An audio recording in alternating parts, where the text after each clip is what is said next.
शेतकरी बंधूंनो नमस्कार. मी Sandeep Jadhav Patil banana house tissue culture research and डेव्हलपमेंटमध्ये तुमचं स्वागत करतोय. हे शेतकरी आणि ही निस्वन सुरू असलेली जी बाग आहे ती आहे खानदेशमधली. खानदेश म्हणजे खूप जुना इतिहास आहे केळीच्या म्हणजे पिकाचा किंवा केळीचा, म्हणजे समानार्थी शब्द आहे. केळी म्हणजे खानदेश, खानदेश म्हणजे केळी. जळगाव म्हटलं तर कुणाचं पण डोळ्यासमोर जळगाव म्हटलं का ते पिक्चर उभा राहील केळीच, फक्त दुसरं काही येत नाही.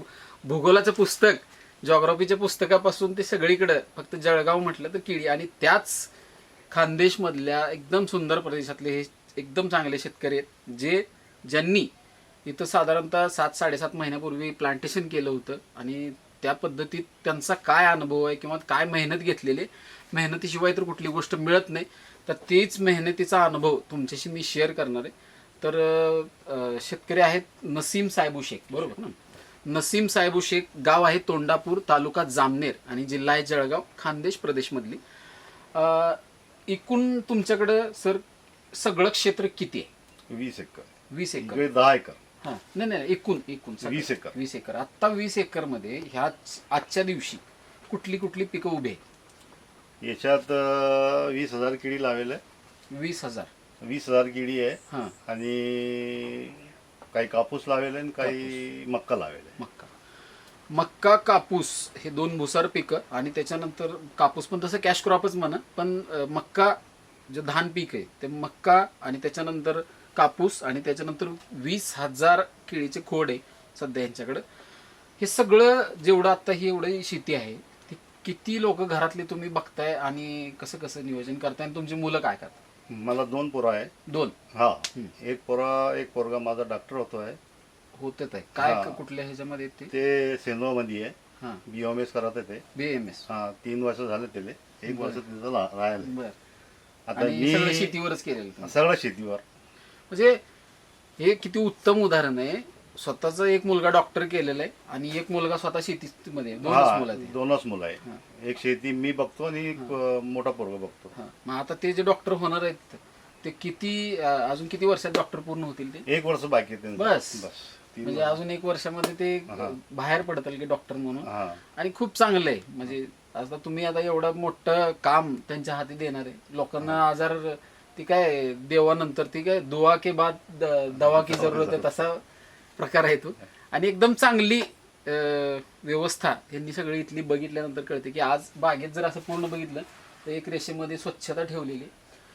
ही सगळंच एवढी घाण काय दिसत नाही. म्हणजे 1 2 3 4 5 6 7 8 9 10 11 12 13 पट्ट्याच्या बाद एक टाकलेले.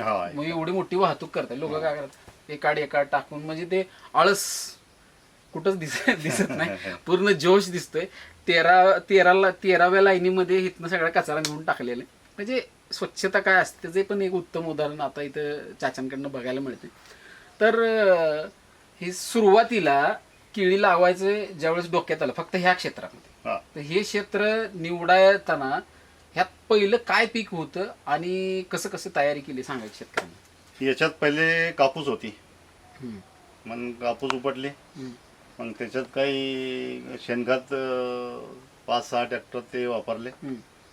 मग त्याची नागाटी गेली, रुटल गेला. मग त्याच्या बेट केले. मग बेटावर फपुटा. शेणखत किती टाकले? 6 ट्रॅक्टर. 6 ट्रॅक्टर. किती एकराला टोटल? 2 एकर. हे जास्त आहे, सॉरी, 3.5 एकर. 3.5 एकर. म्हणजे ते मोठे टाकले म्हणतात का? छोटे टाकले? नाही, मोठे. 6 ट्रेलर शेणखत टाकले.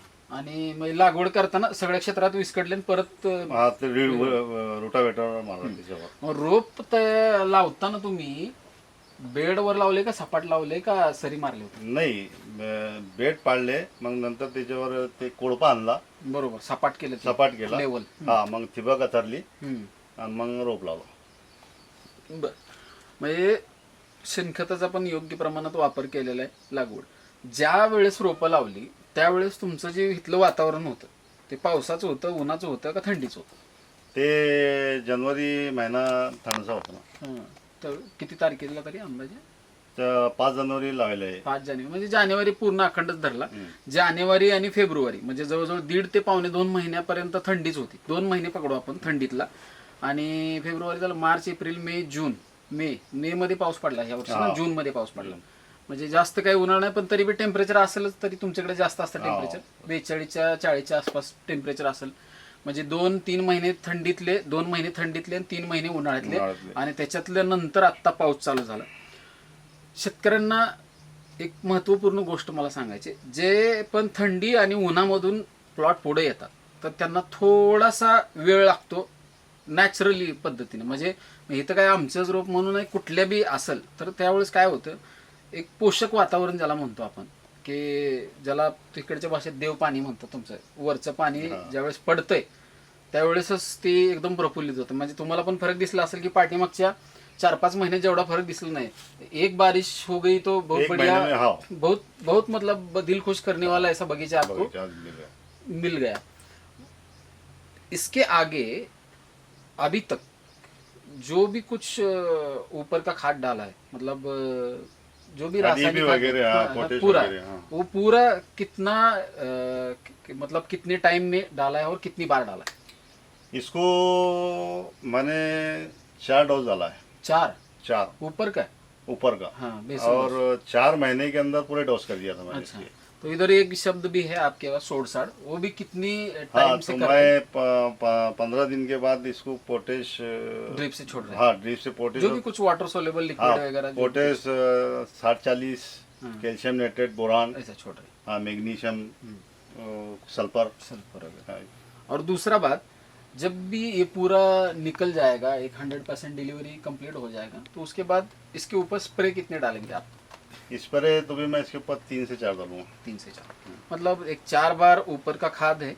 उसके बाद जो ड्रिप से छोड़ा हुआ फर्टिगेशन है, जिसको सोड़-साड़ बोलते हैं, तो वो भी 10-15 दिन के बाद छोड़ देते, 15 दिन में छोड़ रहे हैं, और ऊपर के 4 स्प्रे हो जाएंगे. कुल मिला के ये सभी जो चीजें आपने अभी बोली, तो उसमें कुछ लेबर कॉस्टिंग आ जाएगा, कुछ फर्टिगेशन आ जाएगा, वो गोबर का खाद तो मतलब बाहर से लिया होगा, खुद का तो नहीं है घर में? घर का था लेकिन इतना नहीं था. इतना नहीं था, उसको पैसा देना पड़ा ना. हाँ. तो वो पूरा ऐसा कुल मिला के पकड़, जो भी कुछ खर्चा आया है अभी तक, तो उसमें पर प्लांट बोलो, मतलब एक मोज के पेड़ झाड़ का बोलो, नहीं तो पूरा 1 एकड़ का बोलो, खर्चा कितना अभी तक आया हो और आगे जाके कितना हो सकता है खर्चा? मतलब एक थोड़ा सा कैलकुलेशन किसान को बताना है कि इधर आप जलगांव में कैसा करते हैं पूरा खर्चा. मैंने इसको, ये मेरा 6000 बाग है. 6000. और मैं इसको 5 जनवरी से लेके आज तक 7 महीने के अंदर एक झाड़ को 60 रुपए खर्चा कर चुका हूँ. एक झाड़. और आगे जाके कितना? आगे जाके और ज्यादा से ज्यादा 10 रुपए खर्चा आएंगे मुझे. 10 मतलब 70 रुपए. 70 रुपए. एक मोज के झाड़ को 70 रुपए खर्चा बोल रहे हैं आप. 70 रुपए खर्चा करने के बाद ये मार्केट में जाएगा, रोड मिला के.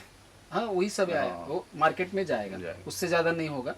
थोड़ा नहीं. सा सिचुएशन अलग रहा है तो थोड़ा सा खाद भी लास्ट ही 70 बिल्कुल 70 रुपए सब पकड़ के. बिल्कुल बिल्कुल 70 रुपए भी खर्चा यहाँ पे अच्छा उत्पादन के लिए ये बोल रहे हैं. तो दूसरा एक बात है, अभी तक मतलब बहुत, ये अभी के 7-8 महीने हो गए ना, 6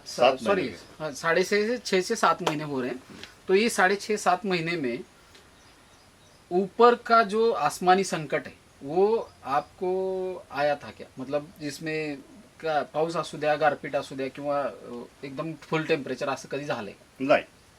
असं काही म्हणजे तुम्हाला असं एकदम घाबरलं बाबा, नाही आता बागेचं काय करणार, वारं वादळ मध्ये काय नुकसान? काही नुकसान नाही, काही डराची गरज नाही, काही नाही. मग ते चांगलं सगळं, फक्त सुरुवातीचं तेवढा थंडीचा काळ होता. बस तोच. मतलब सुरुवातीचं ज्यावेळेस रोप लागवड केली ती पूर्ण थंडीच्या पिरियड मध्ये होती, एकदम हार्ड म्हणू आपण त्याला. म्हणजे संक्रांती नंतरच थोडंसं टेम्परेचर वाढायला चालू होतं तुमच्याकडे म्हणण्यापेक्षा सगळीकडेच 15 जानेवारी पासून. तर लागवड ही बरोबर त्याच्या आधी 15 दिवस झाली ती, आणि तिथून पुढे एक 15-20 दिवस, म्हणजे 1-1.25 महिना थोडासा लेट बाकीच्या सेटलमेंटला झाला. एवढ्या सगळ्या 6000 रोपांमध्ये साधारणपणे मर रोपांची त्यावेळेस काय झाली? मर याच्यात एक झाडाची मरणी झाली आमची. नाही, शूटिंग काढतोय म्हणून पण वाटायला नको. जे 6000 रोपांमध्ये असं लावलेलं मेलं, त्याचा एक झाड बी आमचा मरायला नाही. आता ह्यात मध्ये एवढ्या 6000 रोपांमध्ये अजून एक दुसरा एक विषय, तो म्हणजे आमचा विषय, तो ज्यामध्ये 13 ते 14 झाडं तुम्हाला दिसतील. हो. आणि ते पण सांगणं गरजेचं आहे. 13 ते 14 झाडं बंच टॉपचे आहेत आणि ते साहजिकच आहे. म्हणजे कितीही तुम्ही व्यवस्थित तर थोडंसं काहीतरी होऊ शकतं, म्हणजे ते नॅचरल गोष्ट आहे. म्हणजे जन्मताच एखादा बहिरा आहे किंवा जन्मताच अपंग आहे तशा पद्धतीनं एक 13 ते 14 झाडं 6,000 रोपांमध्ये पाठीमागं तुम्हाला बंच टॉपची इथं बघायला मिळते. बाकी ह्या बागेला बोर्ड दाखवायला, नावं ठेवायला जागा नाही, अशा पद्धतीची बाग आहे. आणि शेतकरी बी खूप मोठे आहेत. म्हणजे 20,000 हँडल करायचं ही पण काय सोपी गोष्ट नाही. कुठंतरी मर्यादा येतेच. तुम्ही किती जरी रात्रंदिवस पळला, तुम्हाला दिवस पण कमी पडेल आणि रात पण कमी पडेल काम करायला. पण ते असा विषय, कारण तुमचा जे आता 20,000 खोड्या हँडल करणं एवढं सोपं नाही आहे. प्रत्येक खोड न खोड, झाड न झाड बघणं ना, प्रत्येक गोष्टीत सगळ्या गोष्टी करणं. पण त्यातूनही कसं तरी मार्ग काढत सगळ्या गोष्टी करत एकदम चांगली मेहनत आहे. आज ही जी बाग दिसती आता अशी पाठीमागे झूम करून दाखवते जरा, थोडंसं हाईट कमी करून खालचे असं पेनले दाखव. एका लाईनमध्ये, एका रेशमध्ये सगळं असं बगीचा एकदम स्वच्छ आणि क्लीन ठेवलेलं आहे. आणि स्वच्छता बी तितकीच महत्वाची. नाही तर मग स्वच्छता नसते साहेब, मग ह्या करपा आलाय, मग आता काय करू. ते स्वच्छता नसेल तरच करपा येते, नाही तर ते सगळीकडे पसरलेलं असते, अस्वच्छता राहते, डास, मच्छर बिच्छर सगळं असं आहे. तर चांगली बाग खानदेशमधली, जिल्हा जळगाव, तालुका जामनेर इथली तुम्ही आज बघितली. नवीन शेतकरी, नवीन ठिकाण, नवीन केळीची बाग, यानंतर पण भेटूया. तोपर्यंत धन्यवाद.